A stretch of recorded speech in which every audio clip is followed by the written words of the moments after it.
Assalamualaikum warahmatullahi wabarakatuh. Nama saya Muhammad Adlan Sakofi dengan akhiran NIM 379. Di sini saya akan menjelaskan tentang hubungan pemerintah pusat, provinsi, kabupaten atau kota, dan juga daerah.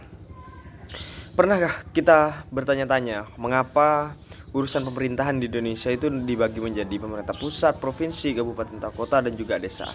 Apakah pembagian ini itu membuat pelayanan lebih dekat kepada masyarakat atau justru menimbulkan masalah baru?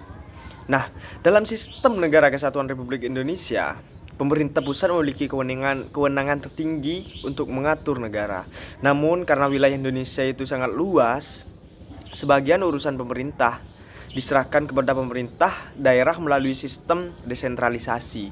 Dasar hukumnya terdapat pada pasal 18 Undang-Undang Dasar 1945 dan Undang-Undang Nomor 23 Tahun 2014 tentang pemerintah daerah. Nah, hubungan antara pemerintah pusat, provinsi, kabupaten atau kota dan desa seharusnya itu berjalan secara koordinatif. Pemerintah pusat membuat kebijakan nasional, pemerintah provinsi berperan sebagai penghubung dan koordinator. Kemudian pemerintah kabupaten atau kota melaksanakan pelayanan publik secara langsung. Sedangkan desa itu menjadi ujung tombak yang paling dekat dengan masyarakat. Namun, praktiknya masih terdapat berbagai persoalan. Salah satunya adalah tumpang tindih kewenangan. Banyak program dari pusat yang harus dilaksanakan daerah, tapi daerah seringkali tidak memiliki ruang yang cukup untuk menyesuaikan dengan kebutuhan lokal. Akibatnya apa? Pemerintah daerah itu hanya menjadi pelaksana kebijakan, bukan mengambil keputusan yang benar-benar mandiri.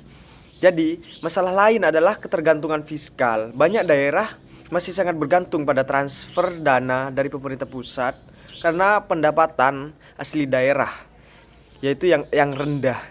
Jadi akibatnya ketika dana dari pusat itu terlambat atau berkurang, pembangunan daerah juga ikut terhambat. Nah, di tingkat desa, meskipun sudah ada dana desa yang jumlahnya cukup besar, masih juga ditemukan masalah kapasitas sumber daya manusianya, perencanaan yang kurang matang, dan bahkan potensi penyalahgunaan anggaran yang bisa dikatakan sering terjadi. Nah, hal ini itu menunjukkan bahwa pemberian kewenangan harus diiringi dengan pengawasan dan juga peningkatan kualitas aparatur pemerintahan. Menurut saya, desentralisasi yang ada di Indonesia saat ini yaitu masih setengah mati. Di satu sisi, pemerintah pusat itu menginginkan daerahnya mandiri, tetapi di sisi lain juga banyak kewenangan strategis justru kembali ditarik lagi ke pusat. Daerah akhirnya itu hanya diberi tanggung jawab besar, tetapi tidak selalu diberikan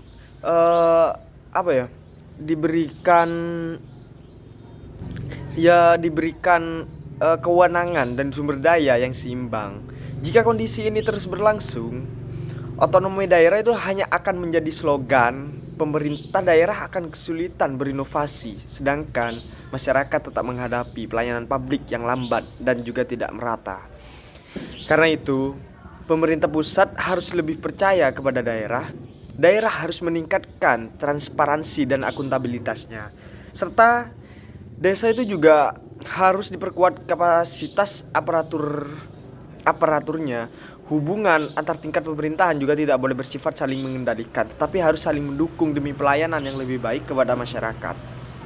Pada akhirnya, keberhasilan pemerintah daerah bukan diukur dari banyaknya aturan yang dibuat, tetapi dari seberapa besar manfaat yang dirasakan oleh masyarakat banyak.